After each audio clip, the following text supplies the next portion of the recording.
Hi, this is Leatherland from Pegasus Property. I'm a director of a Stoke-on-Trent based development company. We also do lettings, specialise in HMOs, commercial to residential and new builds.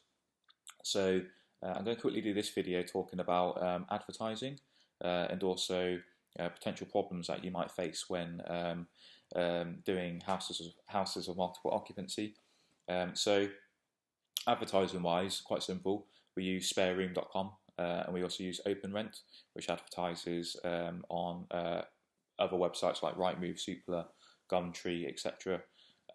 Funnily, actually, about Gumtree, we never seem to get good tenants through Gumtree. They always seem to be kind of weird, and I've heard that off a few different people as well. I think that's just the nature of the website, maybe because it's free.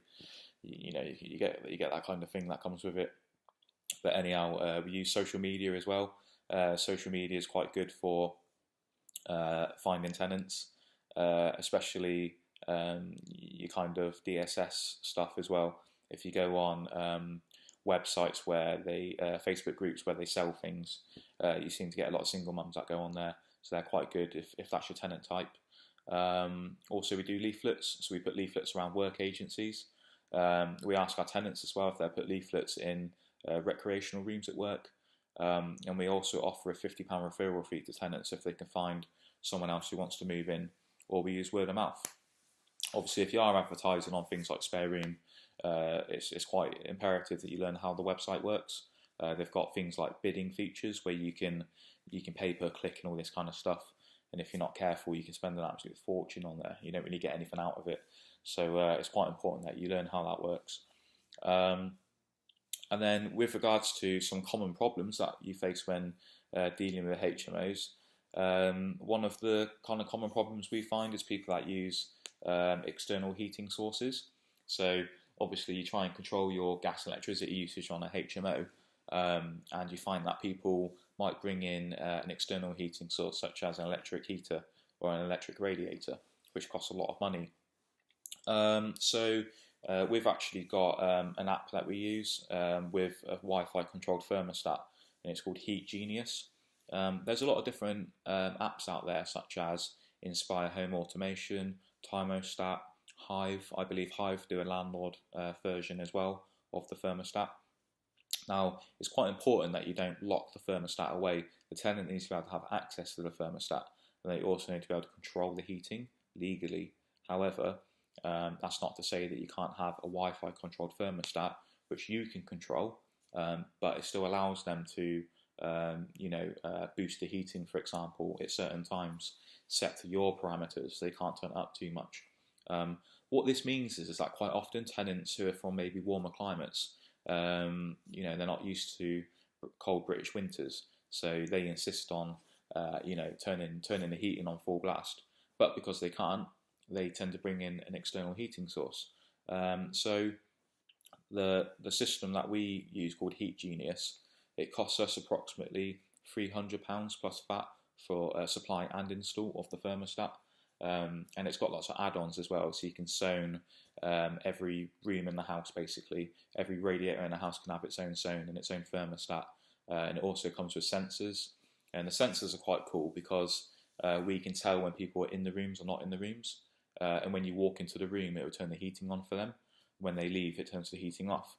If they open a window, it senses a dramatic loss in heat temperature, therefore it will turn the heating off to that specific room. And also, and this is the good bit, if somebody brings an external heating source on, we can see the temperature in that room has gone above the set parameter, so we know that they've got an external heating source. So we can basically go in and call them or text them and knock on the door or whatever we want to do. That's within non-harassment law. So anyway, houses where we've put Heat Genius in, we've seen a 40% saving on gas usage and electricity usage as well. So anyway, this isn't. I'm not on a commission, by the way. I'm not here to sell you Heat Genius, but it is really good. So I highly recommend that. Other problems we get is things like people stealing food from each other. So, for example, some tenants might say, I've come home and my chips have been stolen out of the fridge freezer, or whatever. So I kind of think you can do things like putting cupboards in tenants' bedrooms, lockable cupboards in kitchens. You can do things like putting dry kitchen nets into people's bedrooms, but I think that's kind of is a little bit risky with regards to council tax banding per room. And also I don't really like the idea of having a kitchen-looking area in a bedroom, even if it is a dry kitchen. If you're encouraging people to maybe get a microwave and then start cooking food in their bedroom, next thing you know, people are going to be washing dishes in their ensuite sink, and it's going to cause blockages. We've only got one HMO that we currently manage where we've had to put locks on the kitchen cupboards, and that wasn't too much of a drama to do, to be honest with you. So we've done that, and it's kind of solved the problem.